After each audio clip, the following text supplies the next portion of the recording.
Welcome back to the Magdalene Rising Summit. I am here with this amazing light body, Aletheia Sophia. I am so excited to be here with you, speaking with you, sharing our experiences and knowings of the Magdalene with each other. Thank you so much for being here with us. Well, thank you so much, Carrie, for the invite. It's absolutely amazing to be meeting everybody here in this space. So I researched you a little, watched some I didn't find you. There's four women of the Magdalene and somebody else found you, but I am the recorder often out here in the front facing space. Tell us about yourself. Tell us what brought you to where you are today. Well, I'm living in the French Pyrenees, right underneath a castle called the Chateau de Montségur, which is the old Cathar fortress. And the Cathars, it could well be said, were the spiritual descendants of Mary Magdalene.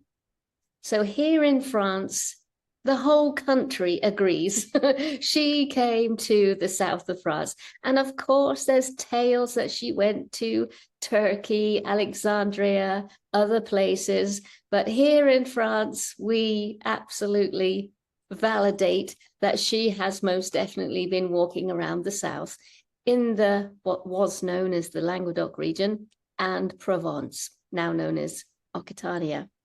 So I'm really in a epicenter of her presence when Mm. she was here, and then centuries later, as her ministry, I guess, strengthened so much so that it was actually running parallel to the Church of Rome.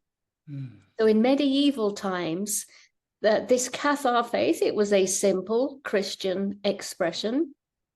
It had gained so much popularity and momentum that it was 50-50.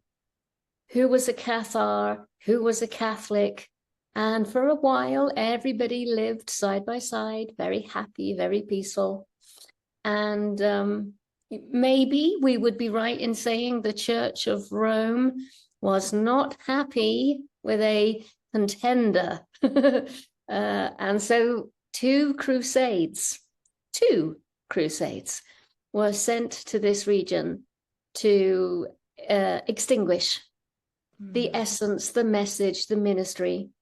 But when the last Cathar died in 1321, with a great smile on his face, filled no doubt with the Holy Spirit, he said, in 700 years we shall return when the laurel turns green again. So Mm. 1321 plus 700 is 2021. And so living in this region, I can absolutely say that Yes. prophecy is and has been fulfilled. We Wow. have returned. We have returned. Yeah, that's amazing.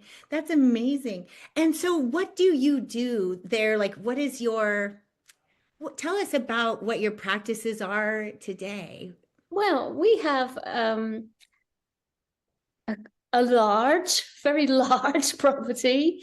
It was once a colony de vacances owned by the Catholic Church that looked after children in the summer months, June, July, August. So it's enormous. There used to be 300 kids here. Oh. And, because it was run by the Catholic Church, we have a chapel. We also have an enormous water source. We've got a huge spring at the back of the house. And so we say we are a family-run bed and breakfast, and we are. But behind the scenes, we are doing our beautiful, sacred Magdalene Christed works.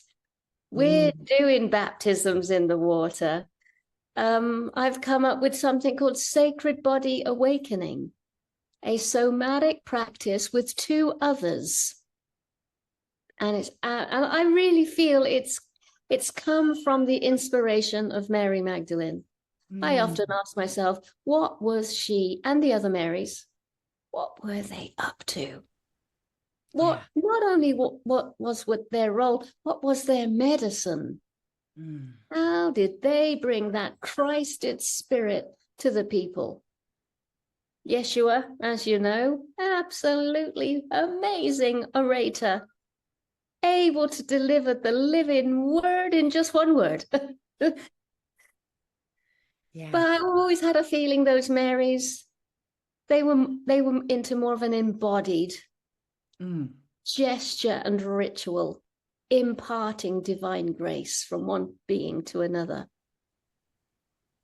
Wow, incredible. Can Incredible. you hear our roosters? I can't hear your roosters at all. I wish I could. There's a lot of roosters around me as well. It's interesting. I just recently moved and I realized this morning I was like, oh, I don't know where my makeup is. So so be it. I'll show up all natural. It's all fab.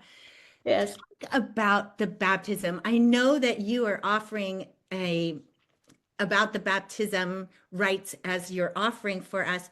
Can you talk to us about that? absolutely. Well, being perhaps of the more Gnostic persuasion, mystical early Christianity, it doesn't take long before you come across this rite of the five seals. I found it in I have to take my time to say this one. Oh gosh, trimorphic protonoia. Whoa, trimorphic protonoia. That is a Gnostic text found in the Nag Hammadi, mentions it in detail. So does the Gnostic Gospel of the Egyptians, Mm. another Gnostic manuscript found in Nag Hammadi. And finally, the Apocryphon of John.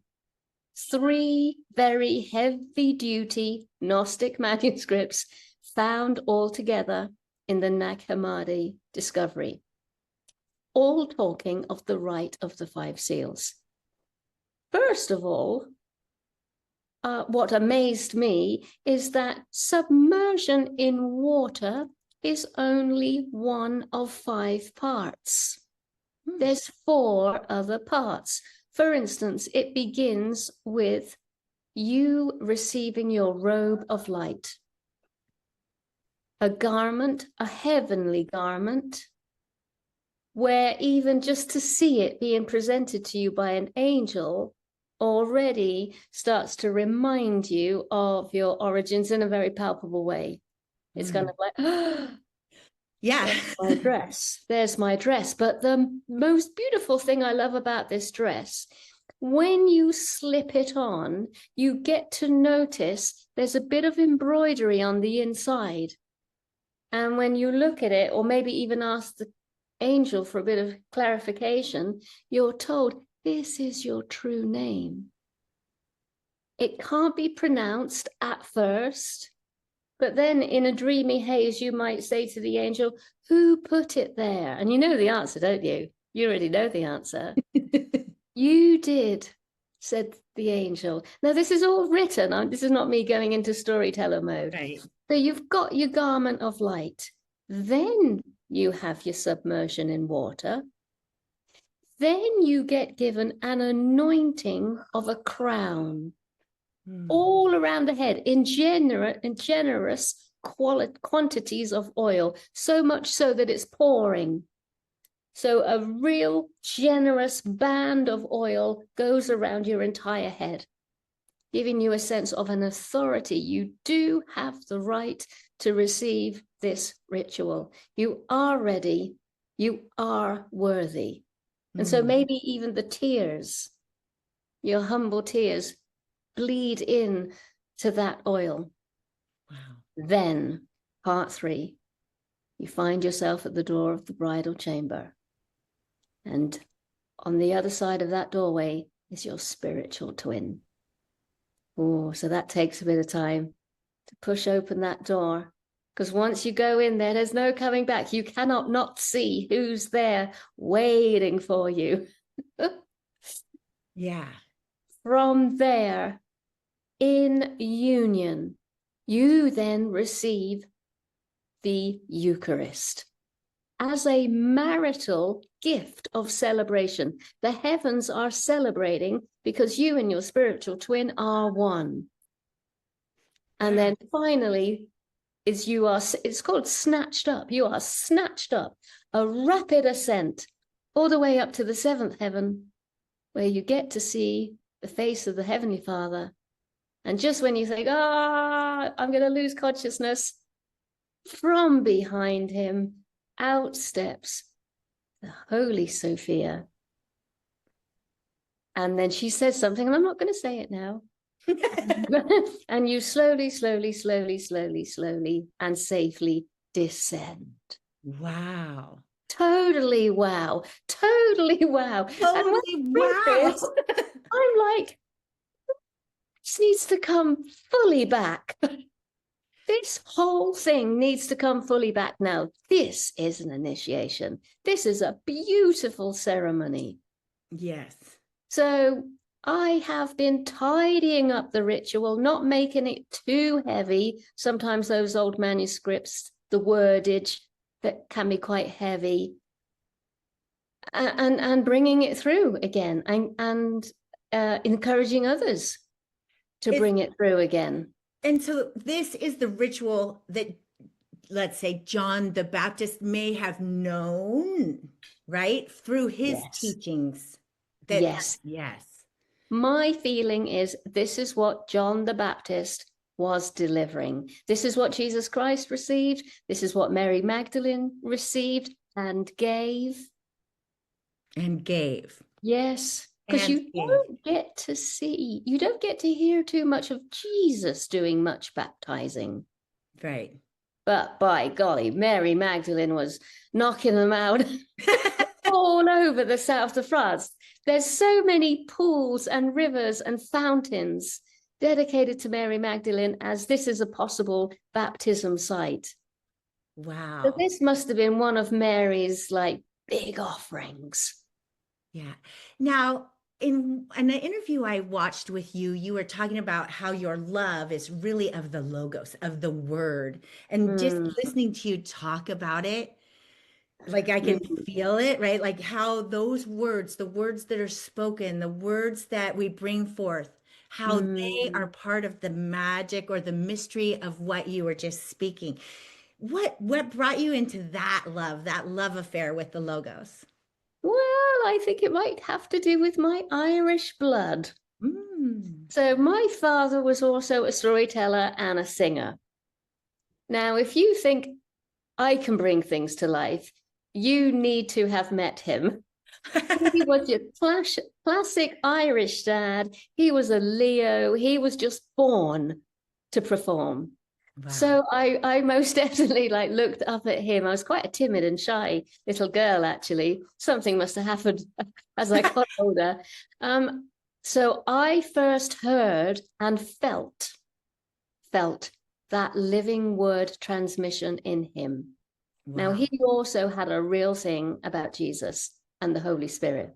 He was a Catholic, but he was definitely very interested in what I was discovering in the south of France. So he's very, very open-minded and open-hearted. But he had the gift of the word. That's amazing.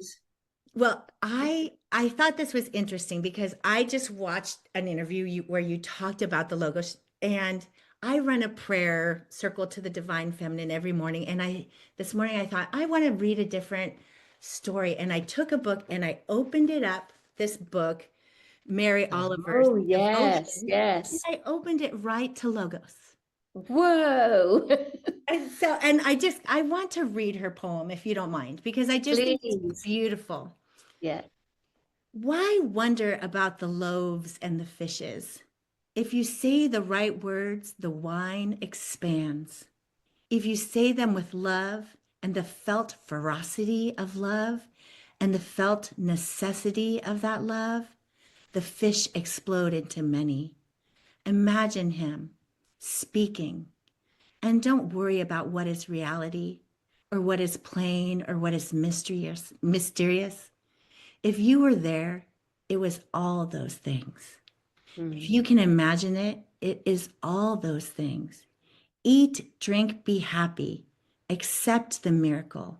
Accept too each spoken word spoken with love. When Mm. I thought, oh, I opened to this page because of you today, because Mm. of that, like just the juiciness and the just the juiciness of those words of how what we Mm. speak and with love becomes the reality that we live with love. Mm. Yeah. What I noticed is when I was going through a very intense time and I really felt I needed more assistance, more help with this one. In a very, very respectful way, I saw my Mary Magdalene figure and I said, My lady, thank you so much for everything thus far. But Mary, where I'm heading now, I don't want you to come because it's a little bit dark. May I be permitted to meet your teacher? And in my imagination, Mary's redness moved to one side and a dark silhouette stepped forward. And I went, oh, oh, oh, oh. She oozed primordial ancientness. And after a while, long, long while, weeks, months, I knew this was the Holy Sophia. So I felt I was touching the fringes of her wisdom, but I Mm. couldn't speak it. I was just, In uh, awe of it. yes. And then I think her sacred other, in the Gnostic terms, you'd say syzygy, her twin, her other, whether it's Jesus Christ on the earth or a higher aspect, the Logos. I asked to be able to speak this to Mm. others. And that's when Logos did it. Well, And I love it. Love it. Love it it. it When I, shows. It shows in your essence, in your vibrancy that like that it just that the light is emanating from a place far beyond your human body. It's just so evident in your mm, essence. Yeah, it's amazing. Thank you so much for sharing that. thank you, Carrie. And I Ah, love it when I hear others be able to voice it too. well, and I I, I swoon. I think it's interesting. I was not raised of religion at all. In Mm, fact, I always identified as a witch. mm, My mother was a Catholic, and she had left the religion or been removed from the religion for divorce and lots of reasons that she was no longer Catholic. So in some ways, I was raised anti-Catholic in yes. a lot of ways because she was angry and resentful. She had wanted to be a priest. So I never Mm, touched the Bible in any real sense. And mm, Mary still found me. Mary still yeah. came, and Jesus Yes. still came. And Yes. and so I was shocked. The first time I ever saw Mary, and it was being a witch or a psychic or somebody who's always sort of been able to move a little in the realms, move a Yes. lot in the realms. But I was like, why are you here for me? Mm, And mm, then the seeing of Mary was something like I had never seen. It wasn't a knowing, it wasn't a goosebumps, it wasn't an ear raise, it was a full body. She's in front of me in my wow. kitchen, a woman. Yes. Wow. And when I saw her, I said, why me? Why are you here? Like, I'm a Yes. sinner. Yes. I was born a sinner. I never left. And she Yes. stepped right into me.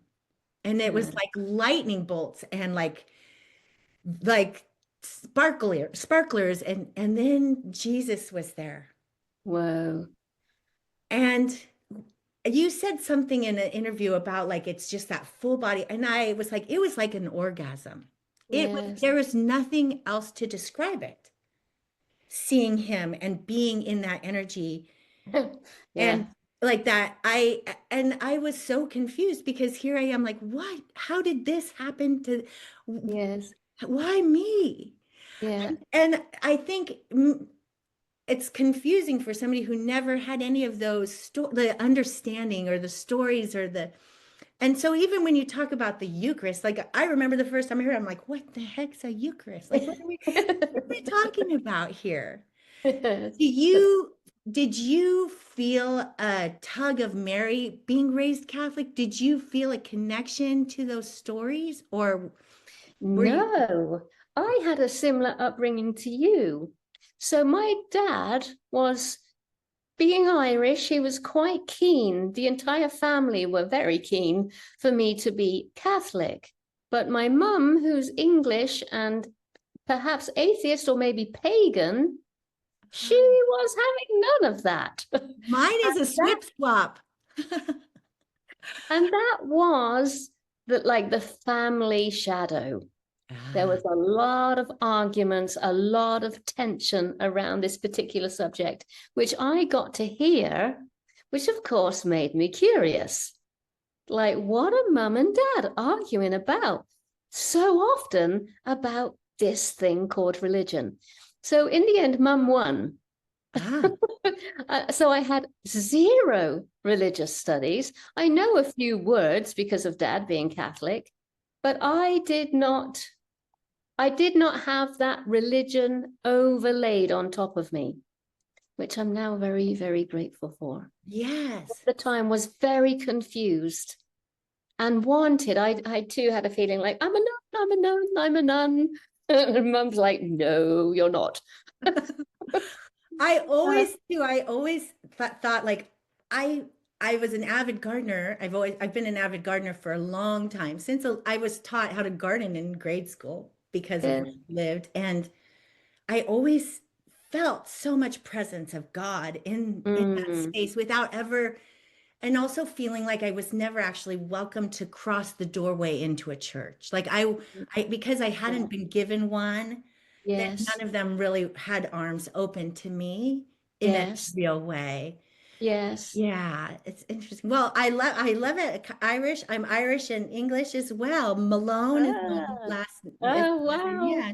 Molly was going to be Great. my first, but my mother convinced my father otherwise. So, Yeah. do you think when it comes to connecting with the Magdalene that it requires more of a cellular faith than an intellectual faith? Oh, definitely. Definitely. And a very open mind, like a lucid mind or a Gnostic mind.